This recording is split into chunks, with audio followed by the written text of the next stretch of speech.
Dad, what's the future gonna look like?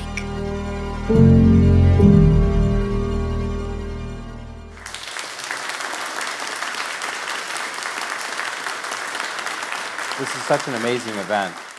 As a battery guy, I've been working in this energy storage industry for 35 years.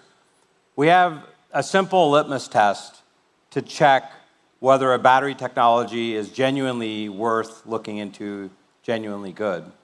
And what I wanted to do today is talk a bit about energy, but lift it up a little. You know, we've so many amazing machines that are all around this campus, and every single one of them is going to ultimately need, one way or another, a battery, a lot of them for propulsion. And as you think about battery technologies, there are really only three things that I need to know to be able to place a battery in the spectrum to decide whether it's worth studying. I need to know how much energy it has, I need to know how big it is, I need to know how much it weighs. If you know these three things, then you can cut through the bullshit and you can decide whether or not that battery is worth putting time into. So this chart is basically how small is a battery versus how light is a battery. And we're going to talk about energy in that context. Now, if you take a commercial airliner, like an Airbus 380, and you look at fuel and the density of fuel, it's a really important idea because we're all sort of experiencing that we're entering an age of electric aviation. We have to decide whether or not that's possible. So the way I think about that, and I like the discussion last night about coming to first principles. A first principle view of how much energy it takes to make aerospace product work is to look at the density of fuel. So if I take JP8, I turn that into how small is it, how light is it. Basically, I end up with around 10,000 watt hours per liter and 12,000 watt hours per kilogram. That's the equivalent in battery terms. That's a pretty big deal. Now, if I want to compare that to batteries, look at the bottom left of this graph, and you'll see all these little dots. And basically, you can see that we have a long way to go before batteries are going to be like fuel. That's why fuel is very useful still, and no time in the near future are we going to fully replace it. But I want to see how close we can get. Now, the next thing that I've learned during this conference, and frankly, I had to revise my deck a little bit because I kind of picked up on some themes during this event where electric aviation has actually made a lot of progress. So one way to solve the battery problem on how much fuel you need is to make the machine more efficient. And electric aviation, first of all, has a fundamental efficiency benefit, which is that we're using electric powertrains, not combustion. So the fuel doesn't get turned down by 60 or 70% of its value because of just waste heat. The battery is actually going to be more efficient. So in this context, you can see that new dot for electric aviation brought that way down. And if I go one more, and you think about what was presented on laminar airflow and aero engineering that's going to be involved in design of future aircraft and flight, we even get one more benefit. So I'm going to call that our battery target. And the way you think about a battery target is what's the universe of technologies that can meet that target. It's a first principles, it's a physics discussion, that if we can basically meet that battery target, we have a ball game for aviation that's phenomenal. Like, we're talking about not just like hopping from one city to the next. You can go across country if you hit that battery target. Now, all of the batteries that are known in terms of like establishing what window we're working in, I'm going to rescale this graph now. That dotted box is going to become the whole graph. And let's take a look at that battery target. We'll stick it up on the right, and let's see where we are with battery technology. So first of all, I decided to call this Cyrus's Hell Yes battery. What that means is that if you hit that battery target, aviation becomes possible. I mean, in a massive way. Now, all of the known battery technologies, and I've worked 35 years, so I try to keep up with sort of what is the bleeding edge, are circled there that have been actually implemented. Not just talked about, not research papers, not like a little cell that's working in a lab, but actual products that are working. That's the universe. So that's what's been done. There's my Hell Yes battery. So let's figure out actually how do we start closing that gap and what can we do with respect to the innovations that are coming. Now, part of this presentation that I'm going to give is going to be a discussion about the American leadership of battery. And that's a big deal. American leadership in technology has been the root of what this country is proud of. We're proud of our innovation. We're proud of leading in technologies, our academic prowess, our ability to invent. We like inventing. And if I go back to some of the co-founders of SAE, so this gentleman here was considered the father of the Society of Automotive Engineers. Andrew Riker set a land speed record. First time that was done at 57 miles per hour. He's sitting on that battery. He's the control system, and he has a pilot. And I love that sort of raw image of what was going on as early as 1901 in electric vehicle technologies. A year later, surely the competition starts to breed competition and innovation. Another gentleman named Baker, who lived in Cleveland, who started an electric car company himself, went 100 miles per hour. The first automobile ever to do 100 miles per hour was electric. And so in this time frame, in the early turn of the century, Thomas Edison saw this momentum starting to build, and so he started getting involved in reinventing the battery, came up with a nickel-iron battery. I have 6 nickel-iron batteries at Our Next Energy in my home office that still work today. That battery did 201 miles all the way back to 1910. And I remember working at Ford, and we came up with our first electric vehicle, and it did 60 miles, and a lot of us were sort of kind of going back to the history and thinking Edison wouldn't be impressed. In fact, 38% of all automobiles were electric because the momentum around the electrification and the infrastructure was greater for home recharging than being able to find fuel. Henry Ford himself, as he was developing the Model T, also invested a lot of money. $47 million in today's money was put into electric vehicles. He and Edison used to travel every year together to sort of think about what's the future of technology. He tested over 100,000 of those nickel-iron batteries working on a $600 electric car at the time. He was trying to rival his ambition to get to that target with the Model T, and ultimately decided the infrastructure for gasoline was going to make the Model T more successful. Now, forward 80 years later, this was a vehicle that I worked on. We deployed the largest fleet of electric vehicles, 5,600 vehicles, back in the early 90s. At the time, that looked a lot like a demonstration fleet, but if I really look back on it, that was a pretty significant contribution by Ford Motor Company in lifting up the electric vehicle powertrains, the engineering, the disciplines, and then battery technology and battery controls. A lot of the people that work at Our Next Energy, they trace their roots all the way back to that program at Ford Motor Company. Now, when I look at innovation and leadership in the United States, and I've kept this sort of high level, but if I tell you that the root of battery technology was founded, and a lot of what's going on with China's escalation and their economy growing was founded by this company, A123. A123 was founded at MIT. Yetming Chang was the senior scientist at MIT on faculty, and several other of the co-founders, Rick Falup, Bart Riley, Dave Yu, put together a company that really did an amazing job birthing America's original gigafactory, the largest LFP factory in the world for automotive based in Detroit, a building that we founded. I ran the automotive team in Michigan starting in 2008. We founded that factory in 2009. We had it running by the end of 2010. We had BMW, General Motors. We had so many automotive customers that were interested in birthing electric vehicles. And in fact, that glorious beginning was an important route that eventually led to electric vehicles starting to emerge as a part of the society, but they lacked one thing: range. And really, through the innovation of Tesla, the first electric cars that were made that had enough range to attract the market, and this was a very impressive difference. If you look at the LFP dot on this graph, that's the density. How heavy is it? How small is it? It actually doubled the range of everything that was known at the time. 300 miles range versus 150. That actually opened the market up. And this innovation, Motor Trend's Car of the Year in 2013, gave birth to the idea that this was not just an electric car, it might even be a better car in terms of performance, in terms of all of the features that it offered, in terms of self-driving.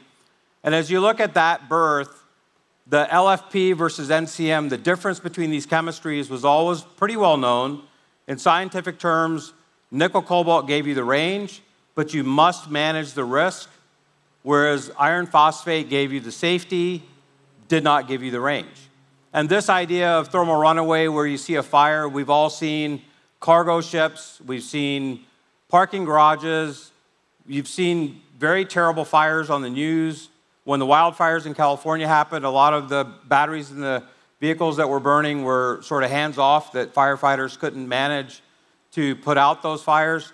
And the reason is that there's about 1/3 of that cathode is oxygen in a nickel cobalt cell. When I worked in my former employer, I decided one day to actually take it to the full limit. Let's just do a nail penetration underwater and see if we can put it out like that. And when I realized that that nickel cobalt chemistry, even underwater, you cannot extinguish that fire, I kind of stopped trying. And then I realized, let's actually change our intention and actually go back to LFP and figure out whether or not we can lift that up. And so in the next 10-year gap, I'm going to skip this for now. There's an important 10-year gap from that 2013, 2014 timeframe until 2023. Our Next Energy was born in 2020. We pulled a team of people together that birthed that A123 company. A lot of my friends and colleagues that were still in Michigan that really cared about building America's battery company, we came back together and we built this battery product that in August of 23 set a range record, delivering with BMW as one of our largest investors, delivering a range of 413 miles on a single charge without that risk of thermal runaway, without that cobalt that's a really difficult metal, without nickel, and without, in the context of cost, without being a supply chain that's very difficult to manage. So by building what we now call LFP 2.0, building an iron-based battery, we could actually domestically develop the entire supply chain here in the United States, which I'm really excited about. Did not require any material outside the borders, offshore, that would be required to build that product. And as we went into that, we advanced that cell technology to where we could recharge 300 miles in 15 minutes. Not only that, we did it 1,000 times in a row, 300,000 miles of recharging, and it only degraded 5%. So we're in now a position where we've given birth to a team, a technology, and a factory.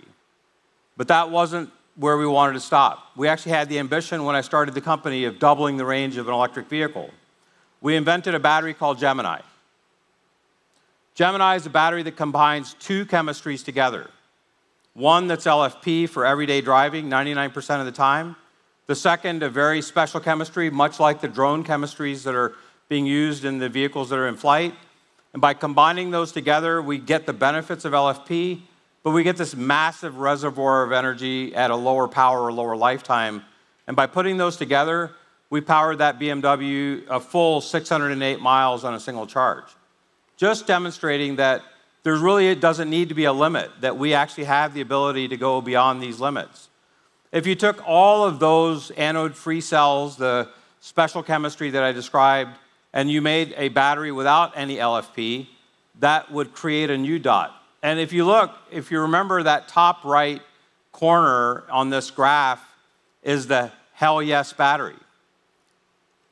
That's kind of exciting because actually we're not that far away from a point where we can enable machines to do everything that they need to do when you account for the inefficiency of a combustion engine. So given this, the safety of these batteries is also a big deal. If you take one of these typical chemistries, you get a fire. We managed to find a way with our technology using a plastic current collector. We replaced the aluminum with a polymer that could conduct enough but not allow a safety event. So we're now on the path to being able to invent that next step. And if you look at that lead acid dot, the red dot, there was 100 years at lead acid. Then there was 35 years from LFP to LFP 3.0. That's a pretty good deal. Another 5 years will be at that point called drone. And that closes the gap in a significant way. Now, our ability to manufacture is one of the gaps that we have here in the United States, is that we invent, but we don't industrialize. We don't invest. We don't think long enough term. We need to find the capital to invest, to put those technologies that are leading, the technologies that are leading the world in energy storage still can be birthed here, but we have to industrialize them. So we have a cell factory in Michigan. The building's capability is around 8 gigawatt hours in one building and then another 16 in a second building.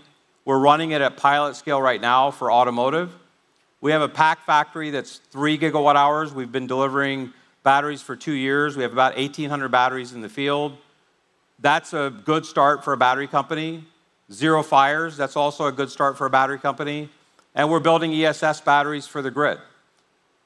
These three markets, the ability to sell into defense has become a big subject for that pilot factory.